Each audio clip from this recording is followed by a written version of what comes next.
all you would need to do is go to VIEISME.com, viisme.com, and that's where you will find everything about Memoirs of a Forgotten Child and also what I've been up to. I do daily blogs, so it would be in the blog section. I also do YouTube videos, so it would be in the YouTube videos. And for the book, you can either go to the book, which details what's inside the book and the reason of it coming into existence. And if you already know all that because you watched all my YouTube videos, then you go to the store tab. And at the store tab is the back cover and the front cover together. And you would just click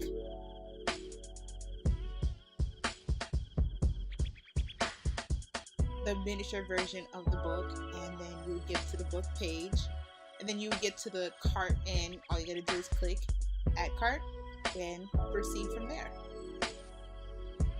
This video is going to be about reflections, and I'm thinking about doing this once a month where I talk about my past, things that are relatable that can help this generation and younger generations coming up, about stories and events that happen in true time in my life that in hindsight I would have made a better decisions, or in hindsight I just wouldn't have done it. So I just want to give kids coming up, especially when you're in that teenage era and you're feeling yourself, you're smelling yourself, you think you know it all, I just want to give you a little excerpt in my life, as well as Memoirs of a Forgotten Child, but that's before my teenage years, and that is available at viisme.com. It talks about my childhood and growing up, different topics like abuse and bullying, how I handle that, and how abuse shapes a person. It's really a triumph from trauma and coming up and realizing who you are and your self-worth. And if you want more information about that, please visit viisme.com. Like I said, it's definitely a good read, and it's totally no holds bars. It gives you a raw insights on a first person's experience with trauma, specifically abuse, and how I overcame that. So check it out. But I want to talk about the teenage years, those years that are going to shape you and basically set the stepping stones of who you're going to be as a person. Now, if you follow me, you know I have my daily blogs, and I do talk about my past. I do talk about poems. I talk about basically everything and anything that is in my dome. So you could also check that out. But reflections really came to me when I was thinking about my teenage years. I often think about the decisions that I made. Were they the right decisions? And the decisions I'm making right now, are they the right decisions? And I feel like a lot of people don't talk about their mistakes, especially their teenage years, until they become elderly, or it's something that they have to confront, like, let's say, teenage pregnancy. It's not like you can escape that. It's always there. And I felt like I should talk about this because if it could help somebody, why not? It makes no sense for me to keep it a secret or to portray this image that I've never made mistakes or I've never done things that were outside of my character or less than or beneath me. I'm not going to lie to you and fake the funk, so why not? So for this reflections, the first reflections, I'll be talking about jailbaits. Now, if you're I don't know if it's a black thing, because I've never really heard anybody else say it, but jailbaits, especially, I guess I'll say it. When I was growing up, around 15, 16, 17, the term jailbait was often used to describe usually a younger girl who acted a certain way, dressed a certain way, talked a certain way, trying to portray that she was more mature and she was on the same intellectual and emotional and mental level as the boys who were 17, 18, 19. But in reality, she was a young girl faking the funk, trying to sell an image, and those boys were actually the age that they were. Usually this girl was trying to get in a sexual relationship, or maybe not get in a sexual relationship, but appeal in a more sensual manner to an older boy. And this boy wouldn't know her age and her true identity, thus making her jailbait. Because if you don't know, if you're 18, you're messing around with someone who's younger than 18, that can land you in prison on statutory rape. Statutory rape means that the person that is under the age of 18 did give you consent, but because that person is a child, their consent doesn't really matter. Just like when you're under 18, you have to get parents' permission for X, Y, and Z. It's kind of the same thing. Of course, you don't ask, hey, can you get your mom or dad to sign this slip to say I can sleep with you? But it's more so this person is young-minded, this person is not of an adult age, so they cannot consent to having sex. And if you are 18 years and older and you sleep with someone who's underage, that might land you in prison, and that might land you with a sexual predator list and make you a sexual predator, when in actuality, you were just sleeping with somebody that you weren't checking on their age. Now, with this reflection, I'll be talking about me in high school. I will be talking about my high school days in this reflections. So, in the city that I'm from, there are 3 high schools.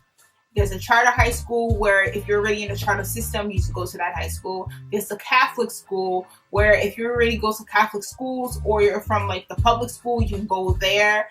And then there's the major high school that all kids go to.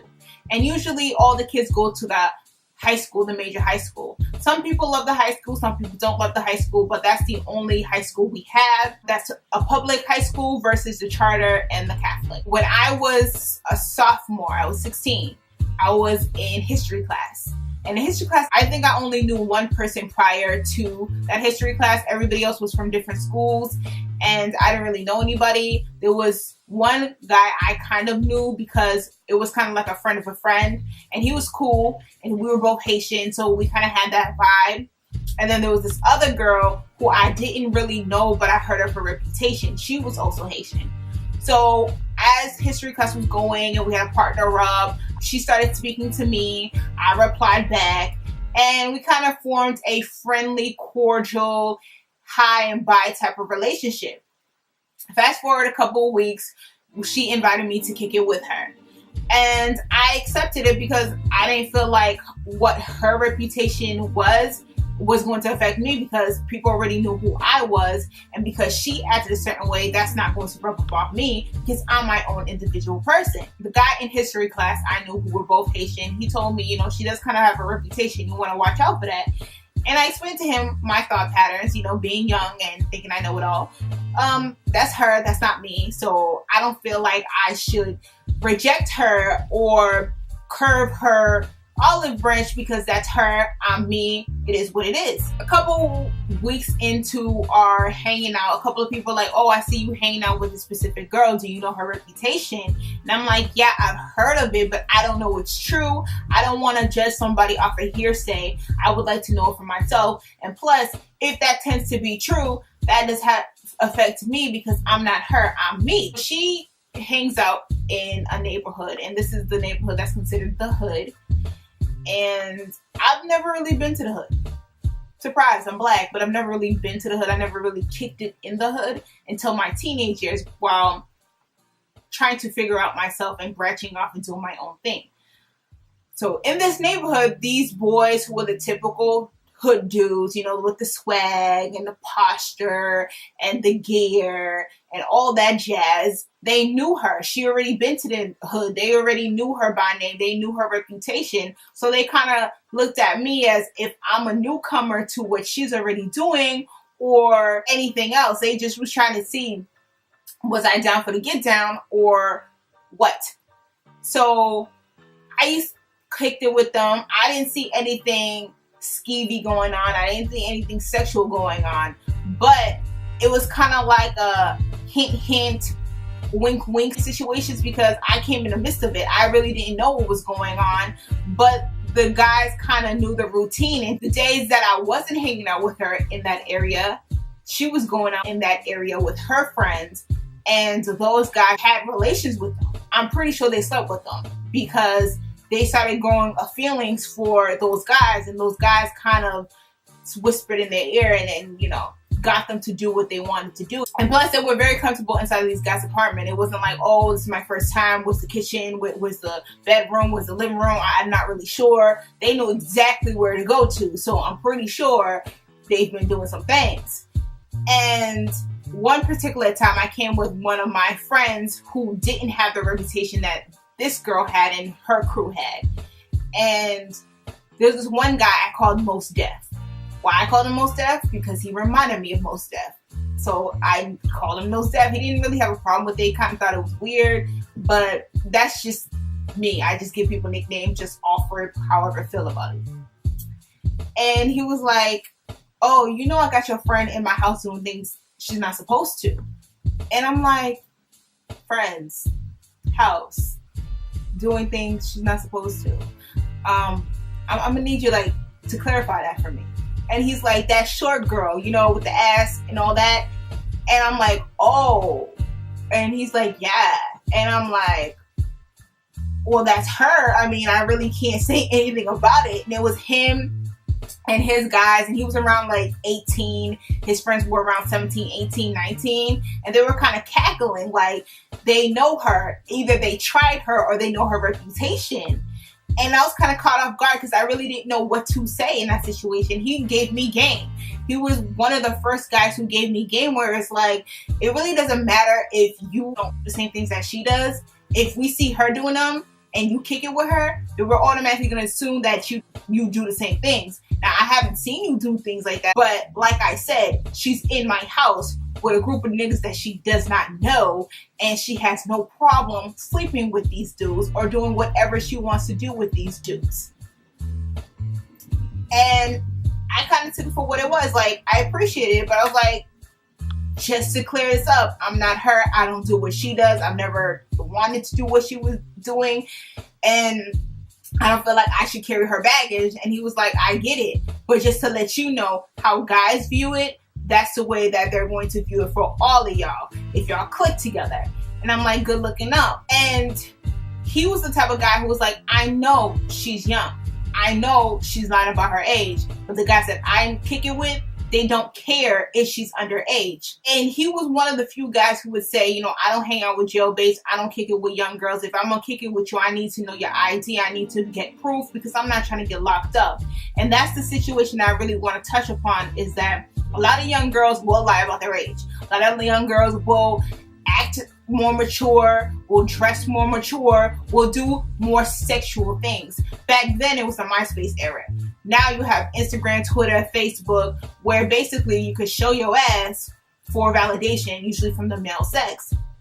And that's cool and all until you want to be seen in a different light. For example, Superhead. Superhead will never be known anything other than Superhead. That's her moniker. That's what she's going to be known as for the rest of her life. If she dies, her name will be Karen Superhead Steffens. And you don't want that reputation. It's all cool and fun when you get the attention that you want to, but then you will get the ridicule, then you will get the labels. And you see with women like Amber Rose, who will be like, oh, slut walk and don't slut shame me. And I'm like, there's a reason why there's a word called slut, and there's a reason why people have those associations to people who are sluts. You cannot remix a name or a definition because you don't like it and you don't want the negative connotations. There's a reason why there's a positive and a negative. You have free choice to be what you want to be, do what you want to do, but there will always be critiques. And a lot of young girls don't understand this until they A, have a nasty reputation, or B, they get trapped with a baby. And a lot of girls, once they get that reputation and or trapped with a baby, they want to turn around and flip it and become the victim. I see this more so often with girls than young guys. Girls will turn around if they get caught sleeping around with an older guy and say, oh, well, he raped me, or I didn't want to. And if she's underage, even if she said, yes, I want to have sex with you, because you're older than her and you're in that 18, 19 range, they will see you just as perverted as some 40-year-old jerking off in the park to kiss sliding down the slide. It happens often. And I have to say, like, you need to be mindful about who is reproaching you, and you need to know for sure, not because she or he says it, because she or he can show proof. Just last week, I was at an event and I was watching a Black Panther Party a documentary, the same one that was on PBS, that I actually met the director. Then one of the people I went with to the event thought I was 17.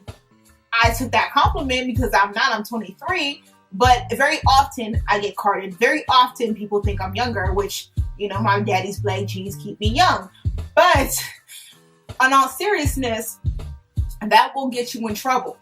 You need to be very mindful of this, that Someone lying on you, someone lying on themselves could lead to a major situation. You might have to register as a sex offender for the rest of your life, even if you're not a violent sex offender, even though you're not raping little kids, because you were 19 and they're considering you an adult. Even at the ending, it says teen, you don't get a pass. And you need to be mindful of this. And young girls, you need to realize that your time will come. There's no need to be fast. Trust and believe me. There's no need to increase your age. Because once you become an adult, you will have responsibilities, you will have bills, you will have so much on your plate that you wish you can just go back to going to school, kicking it with your friends, no responsibility. So enjoy your youth, enjoy your time, because it will not last. So there's no need to be fast. And a lot of it stems from low self-esteem. A lot of it stems from not having that male validation from their fathers being in a household, and a lot of other issues. But trust and believe me, that reputation will follow you. And you don't want it to follow you, especially with today, with the World Star era, it will follow you for life. I remember when I was a teenager, there wasn't no such thing as World Star, or World Star was just in the beginning. No one really knew about it like that. No one felt the need to be a cameraman or a camerawoman for free. Now everybody wants to get something recorded. So back then, when these girls were out here, honing it up and kicking it and doing what they want to do, it was conversations. It was, reputations and comments. Now it's videos and pictures. Those don't go away. And I want a lot of young girls to realize that what you do at 15 could affect you at 25. Be mindful of that. And I also want to speak to the fact that there will be older guys who know a girl who's 16, specifically seek a young girl seeking a relationship with. And that says a lot to your mental. That says a lot about you and your R. Kelly effect. Because why are you chasing a young girl who is young-minded, who's immature, who has no real experience, when you're a grown man who has experience, who has done things? And if you are a grown man who hasn't had experience, does not mean that you run after a 16-year-old. You need to be with your own age group. You need to kick it and build and do what you got to do with your own age group. What are you doing with a 16-year-old? You have nothing in common. Let that girl, let that boy live, breathe, and experience. You don't have the right to cut down their childhood because you want to have some type of sexual access. That does say a lot about your pervertedness and your psyche. And young girls and young boys, like I said, enjoy your youth, because there will come a time where it ends. And it usually does when you're 18. So enjoy your time. There's no need to be fast, and there's no need to lie about your age and lie and portray an image that's not you. You're young. You don't have to be 17 to talk to a 17-year-old boy when you're actually 14. Talk to the 14-year-olds. And if you don't like the 14-year-old, that's cool too. Because what you really should be focusing on is yourself, coming up in the world, establishing yourself, reading books, getting your education on. You don't even need to be chasing boys, because men will always be there. Women will always be there. Boys will always be there. Girls will always be there. So there's no need to chase that. Chase your dreams. Chase your goals. Be somebody.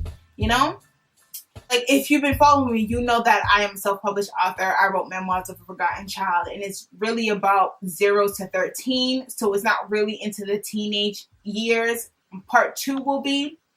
And it talks about abuse and the effects of abuse and how it shaped me as a young girl and the experiences that I went through. It's more like a trial through trauma and trying to find myself and trying to find my own voice, which definitely, if you've been someone who's been through trauma, specifically child abuse, please check out my website, as well as my daily vlogs, my weekly vlogs like I'm doing right now.